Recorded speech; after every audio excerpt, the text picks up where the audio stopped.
Mõnikord juhtub, et üks töö lõpeb, aga teist pole veel silmapiiril.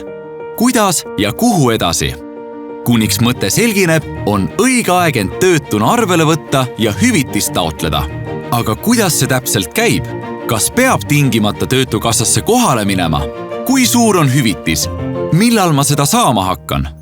Kõige lihtsam on esitada taotlus e-töötukassas. Seda saad teha endale sobival hetkel ja kohas. Töötukassa infosüsteem hakkab kohe tööle. Programmid võrdlevad inimese andmeid automaatselt teiste andmekogudega, näiteks Maksu- ja Tolliameti ning rahvastikuregistri andmetega. Kui kõik klapib, siis arvutab süsteem välja, kui suur on hüvitis ja kannab selle maksepäeval pangakontole. See ongi kõik.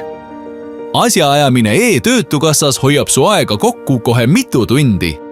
Selle ajaga saad valmis kirjutada oma CV ja motivatsioonikirja, uurida tööpakkumisi või teha ühe kiire jooksutiiru. Nii hoiad kokku aega ja esimesel kohtumisel töötukassas saad kohe töösoove ja plaane arutama hakata. Ajal, mil sina seda klippi vaatasid, sai üks avaldus sisse antud, andmed töödeldud ja otsus tehtud.